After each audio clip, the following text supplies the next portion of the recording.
Fox 5 News, this is Good Day Atlanta at 8 a.m. The search for the gunman accused of killing 2 people in DeKalb County is now over. We're live with the charges that he faces. And we are live with why the Prosecuting Attorneys Council of Georgia says they need more time to find a new attorney to take over the election interference case. Good morning, everyone. Good Tuesday morning. Welcome to Good Day Atlanta at 8. I'm Buck Lanford. And I'm Alex Whitler. It's always great to have you all with us. Thank you so much for choosing to be here. Let's head on over to Fox 5 Storm Team meteorologist Joanne Feldman, who is tracking a little bit of a rain chance out there. Not much. A little bit. You know, the story remains the same, that we need more than we're going to get. So I'm at the point now where if we're not going to get what we need, let's just get it out of here. We will do that by the weekend. We're in this zone kind of in between, though, for the next day or two. Here's how it's worked out over the last few hours. Had a couple of light rain showers move over far north Georgia. A lot of you still have mostly cloudy or overcast skies with temperatures generally in the 60s. But a lot of this rain you see off in the distance is going to bypass us today. And what we'll do next is get rid of these few little showers we have in the North Georgia mountains and get rid of a lot of the cloud cover. So the afternoon will be brighter. We're anticipating partly cloudy skies, and with that sunshine, it will be a warmer afternoon into the low 80s. But there is a cold front on the way tomorrow that will change our rainfall chances, and it will definitely be changing our temperatures. I'll outline that for you coming up in a few minutes. Natalie? Joanne, thank you. We're taking a look at the downtown connectors. You're moving along the Grady Curve from Langford Parkway to the Brookwood interchange, about 23 minutes. So typical volume delays for this time of morning. The big 3, those major interstates, some heavier rides out of Alpharetta and through Cobb County on 75 from Wade Green or 400 from Old Milton, about 31 to 36 minutes to head south to the perimeter. Buck? Natalie, thank you. It is 8:02. The suspect in a double homicide in DeKalb County is in police custody. Stephen Mathis had been wanted for the shooting for 2 deaths. 2 people were found inside a Decatur area apartment. And Good Day's Mark Tigner is live at DeKalb County Police Headquarters with these new developments. Mark, good morning. Yeah, good morning. You know, 25-year-old Stephen Christopher Mathis's time on the run didn't last long. Within hours of him being named the prime suspect in this double murder, he was already in police custody. Stephen Christopher Mathis is behind bars. The 25-year-old was arrested overnight. DeKalb County police call him the trigger man in Monday night's deadly domestic shooting that claimed the lives of a man and woman.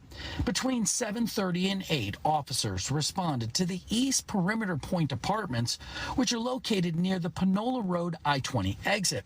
That's where they found the victims already dead inside one of the units. The names and ages of the victims haven't been released, nor have we been told if either or both might have lived in the apartment. It didn't take long for detectives to ID Mathis as the suspect in the killings. Within hours, they'd already released a photo of him. While investigators call the double murder domestic in nature, they didn't go into any details about Mathis's possible relationship with either victim. Mathis was originally thought to be driving a black Jeep. Around midnight, he was arrested by Henry County Police and then transported back to DeKalb County, where he was booked into the jail. On charges of malice murder as well as felony theft by taking. We don't have any details about the actual arrest. We're not sure if he was in that Jeep or maybe somewhere else, and that's how Henry County Police managed to pick him up. If we do get an update from investigators here in DeKalb County about all of that, we'll let you know right away. Reporting live from DeKalb County, I'm Mark Tigner for Good Day Atlanta. All right, thank you for the latest there, Mark.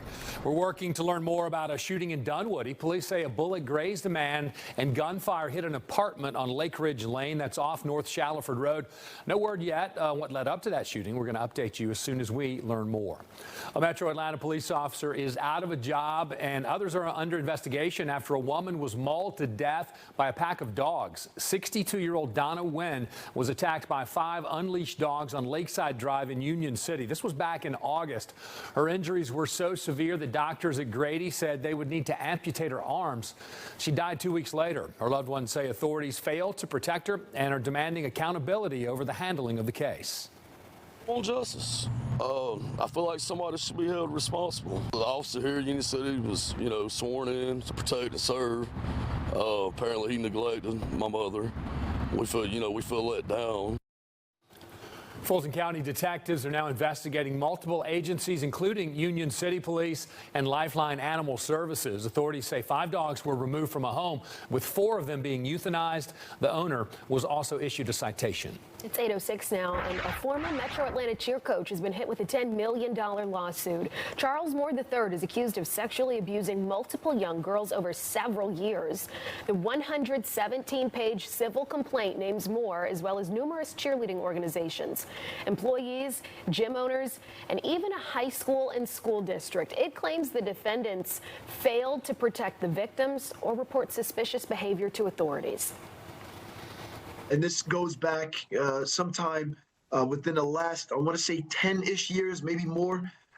These young ladies, when they first became involved with some of these programs, they were 8, 9 years old. We know that we have a handful up front, those who have come forward and decided to speak in regards to this, but we suspect there'll be quite a few more.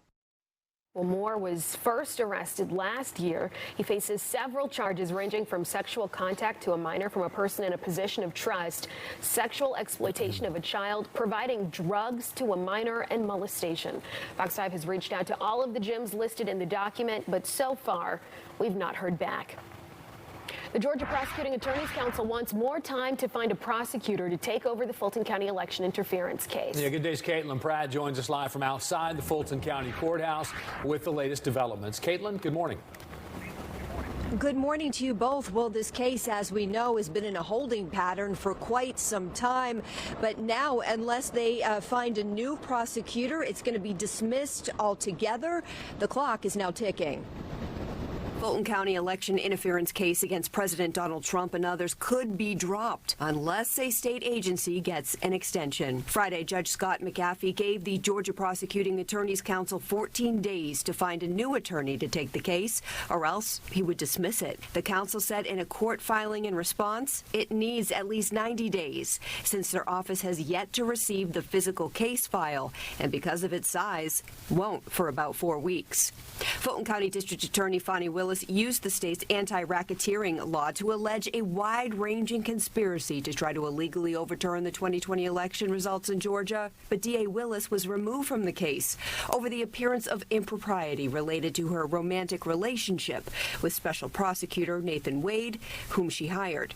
The council's executive director telling Fox 5 last month, finding a new neutral prosecutor won't be an easy task. We always want to try to look for someone who is close to the venue. In this case, it would be Fulton County. We also try to look for someone who has the resources and the staff that can handle the type of case that's coming down the line. If a new prosecutor is named, that person could continue on the same avenue as Willis, decide to pursue only some charges, or dismiss the case altogether. And so a waiting pattern right now to see whether this judge will grant or deny that 90-day extension. Will, of course, keep you updated. That's the latest here live outside the courthouse in Fulton County. I'm Caitlin Pratt for Good Day Atlanta. We know you will, Caitlin. Thank you. 8:09 is now your time. Still ahead, we already know the health issues from being overweight or obese, but now new research shows the fat on your body might increase the risk of cancer. We're going to check in with the Fox Medical Team's Dr. Mike Sirigliano for more on that. Also ahead.